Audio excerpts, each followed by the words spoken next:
Have you ever noticed that some family patterns seem to last through generations? For instance, I know two families that have the same number of children, gender, and birth order as their family of origin. The first family, the woman had a girl, then two boys, the same as her mother. Both women had been excessively harsh with their daughters to the point of abuse, and they both had been overly permissive with their sons. In the second family, the woman had a girl, then a boy from her first marriage. In her second marriage, she had another girl, then a boy, and a third girl. Exactly the same as her mother did. Sadly enough, both this woman and her mother had been through contentious child custody issues with their first husbands. I've also noticed similar patterns along male lines. A man whose father was unfaithful to his mother was also unfaithful to his own wife.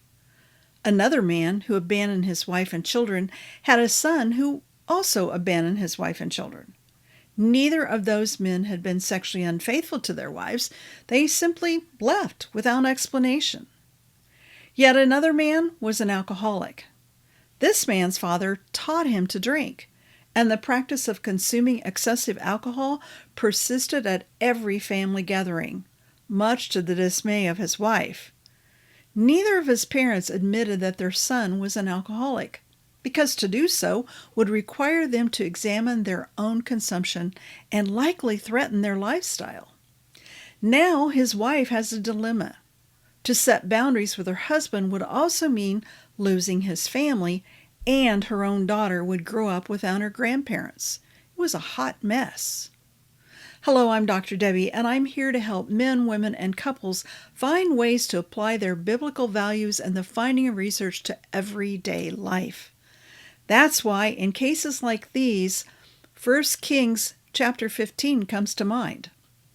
Quite a few kings are listed there as having committed all the sins his father had done before him.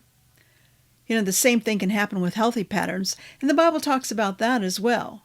From generation to generation is a common theme for family patterns in the Old Testament. However, there are noted cases wherein children do not follow their parents' patterns. Some with great parents turn into hot messes. Others with hot mess parents live happy, productive lives. So why is that? More importantly, what can you do? Some research suggests that we inherit a predisposition for a given behavior. In other words, it's in your genes. So does that mean you're doomed? My own biological family of origin is a mess. About half of us made it through to the light, more or less. The other half got trapped in the dark side. Some tried recovery programs only to relapse multiple times, and others never even made it far enough to consider the possibility of a different lifestyle. My extended family, that is, by marriage, has at least one clear line of addictions. Their grandma was bipolar and self-medicated with alcohol instead of getting treatment. Now, to be fair, I'm not sure treatment was an option for her in her day. She was probably just thought of as a drunk, rather than someone who was trying unsuccessfully to cope with the mood swings of a severe and persistent mental illness. Her daughter then became an alcoholic, and her grandchildren got hooked on meth. Was it in their genes, or did they learn by observation? Clearly, Grandma wasn't emotionally available and able to teach her own children how to cope with the normal ups and downs of life and the wild emotions that go with them. What they did was normal for them.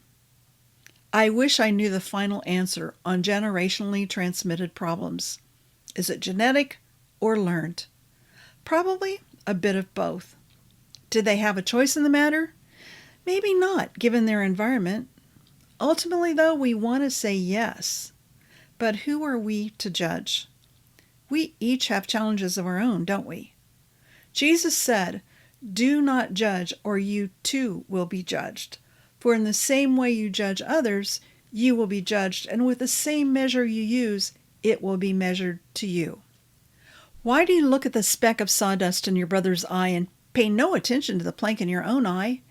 How can you say to your brother, "Let me take that speck out of your eye," when all the time there's a plank in your own eye?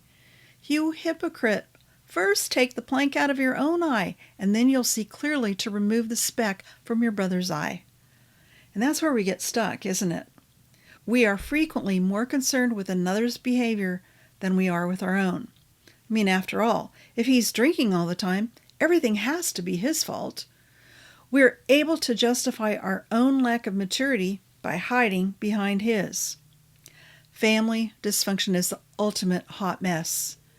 Yes, everyone is more concerned with fixing someone else than they are with addressing their own thoughts, feelings, and behaviors. One woman was adamant that she had absolutely no fault in causing her marriage problems. She repeatedly said, "I wouldn't micromanage him if I could trust him to stop drinking. I have to keep on him all the time. Yeah, he stopped before for a little while, a few weeks maybe. Then he goes on another business trip and gets totally wasted at a business dinner. I'm afraid he's going to lose his job. Then what will we do?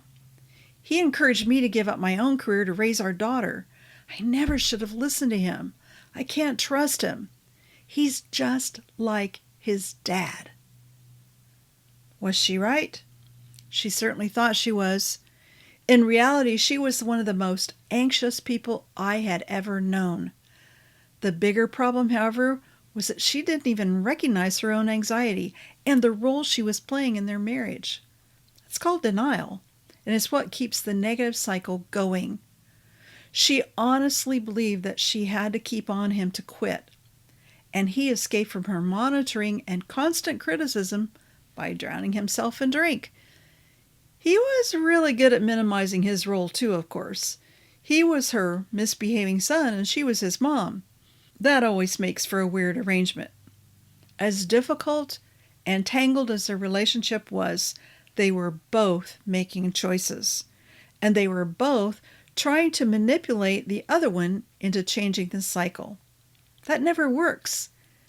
Neither of them was willing to attend a 12-step program. Neither admitted that their own behavior was a problem.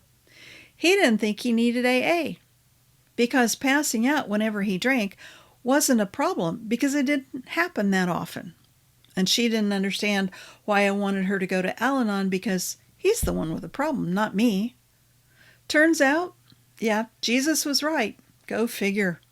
I've been talking about this in terms of alcoholism, but the same principle holds true for any relationship dysfunction. Before you consider helping your mate change their behavior, you have to take a look at your own. What are you trying to avoid? What pain are you suffering? Is there a better way to cope with the hard stuff in life? Turns out the answer is yes, and help is available from so many places. A lack of money is no excuse. You can get a lot of help for free. You just have to be willing to look for it.